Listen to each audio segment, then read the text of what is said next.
विद्यार्थियों ਨੂੰ लोकतंत्र की महत्वता के बारे च पब्लिक कॉलेज समाण ਵੱਲੋਂ ਉਹਨਾਂ ਨੂੰ जागरूक किया गया कि साडा लोकतंत्र किस तरह असी बचा सकते हैं, किस तरह असी भ्रष्ट उम्मीदवारों तो बचना है ताकि साडा लोकतंत्र बचा रहे। जिस तरह आज के ज़माने के धक्केशाही पोलिंग के दौरान बूथ कैप्चरिंग और दहशतगर्दी उम्मीदवार के नाल मारपीट इस तरह के झगड़े जोड़े सामने आ रहे हैं, असी उस लोकतंत्र को बचाने के लिए साड़ी जी नौजवान पीढ़ी है उसनों जागरूक होना बहुत जरूरी है। कॉलेज के प्रिंसीपल डॉक्टर जितेंद्र देव ने विद्यार्थियों को लोकतंत्र की महत्वता और उसनों किस तरह असी जिंदा रखना है उस दे लिए उन्होंने ਵੱਖ-ਵੱਖ तरीक़े नाल जानकारी दी गई।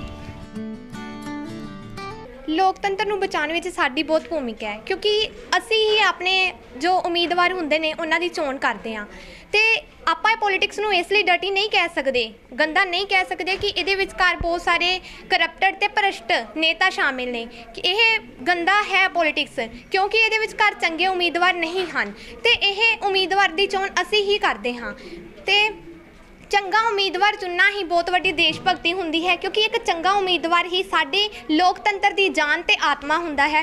ਇਹ ਸਮਾਗਮ ਰਾਹੀਂ ਸਾਨੂੰ ਇਸ ਚੀਜ਼ ਬਾਰੇ ਜਾਣਕਾਰ ਕਰਾਇਆ ਜਾ ਰਿਹਾ ਹੈ। ਜਿਹੜੇ ਉਮੀਦਵਾਰ ਹੁੰਦੇ ਨੇ ਉਹਨਾਂ ਨੂੰ ਆਪਾਂ ਇਸ ਲਈ ਚੂਜ਼ ਕਰਦੇ ਆ ਕਿਉਂਕਿ ਉਹ ਸਾਡੇ ਰਿਸ਼ਤੇਦਾਰ ਹੁੰਦੇ ਨੇ, ਸਾਡੇ ਧਰਮ ਦੇ ਹੁੰਦੇ ਨੇ, ਸਾਡੇ ਜਾਤ ਦੇ ਹੁੰਦੇ ਨੇ ਤੇ ਕਿੰਨੀ ਅਮਾਊਂਟ ਉਹ ਆਪਣੀ ਐਡਵਰਟਾਈਜ਼ਮੈਂਟ ਇਸ਼ਤਿਹਾਰਾਂ ਤੇ ਖਰਚ ਕਰਦੇ ਨੇ।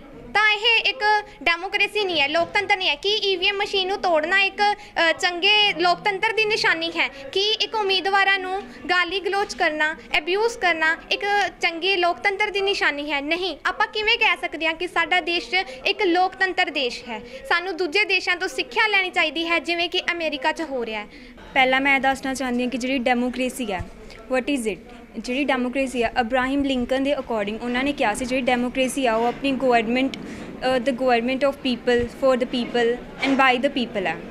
ਜਿਹੜੀ ਡੈਮੋਕ੍ਰੇਸੀ ਆ ਉਸ ਦੇ ਵਿੱਚ ਕੀ ਹੁੰਦਾ, ਜਿਹੜੇ ਲੋਕ ਨੇ ਉਹਨਾਂ ਨੂੰ ਹਰ ਚੀਜ਼ ਦਾ ਅਧਿਕਾਰ ਹੁੰਦਾ, ਉਹਨਾਂ ਨੂੰ ਆਪਣਾ ਨੇਤਾ ਚੁਣਨ ਦਾ ਪੂਰਾ ਅਧਿਕਾਰ ਹੁੰਦਾ, ਉਹਨਾਂ ਨੂੰ ਕੋਈ ਵੀ ਰਾਈਟ ਲੈਣ ਦਾ ਅਧਿਕਾਰ ਹੁੰਦਾ ਕਿ ਹਰ ਕਿਸੇ ਨੂੰ ਇੰਨੀ ਇਕਨੋਲੇਜਮੈਂਟ ਹੋਣੀ ਚਾਹੀਦੀ ਹੈ ਅਬਾਊਟ ਦ ਡੈਮੋਕ੍ਰੇਸੀ। ਉਸਨੂੰ ਪਤਾ ਹੋਣਾ ਚਾਹੀਦਾ ਉਸਦੇ ਕੀ ਰਾਈਟਸ ਨੇ ਕਿ ਉਸ ਟਾਈਮ ਉਹ ਕੀ ਐਕਸ਼ਨ ਲੈ ਸਕਦਾ। ਆਪਾਂ ਨੂੰ ਰਾਈਟ ਹੈ ਕਿ ਆਪਾਂ ਰਾਈਟ ਪਰਸਨ ਨੂੰ ਵੋਟ ਕਰੀਏ, ਨਾ ਕਿ ਕਿਸੇ ਦੀ ਵੀ ਆਪਾਂ ਸਿਫਾਰਿਸ਼ ਦੇ ਵਿੱਚ ਆ ਕੇ ਉਸ ਗਲਤ ਪਰਸਨ ਨੂੰ ਵੋਟ ਕਰੀਏ।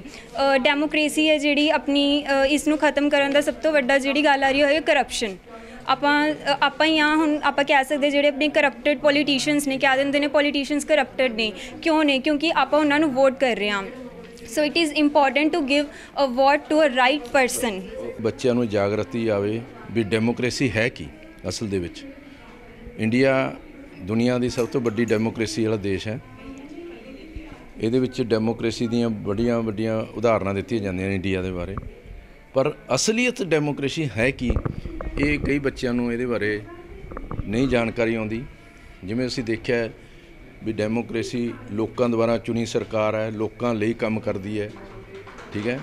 ਪਰ ਆਮ ਦੇਖਣ ਦੇ ਵਿੱਚ ਆਇਆ ਵੀ ਭਾਰਤ ਦੇ ਵਿੱਚ ਕਈ ਥਾਂ ਦੇ ਉੱਤੇ ਲੋਕਾਂ ਦੀ ਸੁਣਵਾਈ ਨਹੀਂ ਹੁੰਦੀ, ਲੋਕਾਂ ਨੂੰ ਫਰੀडम ਆਫ ਸਪੀਚ ਨਹੀਂ ਹੈ। ਉਸ ਕਰਕੇ ਅਸੀਂ ਬੱਚਿਆਂ ਨੂੰ ਜਾਗਰੂਕ ਕਰਨ ਲਈ ਬੱਚਿਆਂ ਦੀ ਡਿਮਾਂਡ ਦੇ ਉੱਤੇ ਡੈਮੋਕ੍ਰੇਸੀ 'ਤੇ ਲੈਕਚਰ ਕਰਾਇਆ।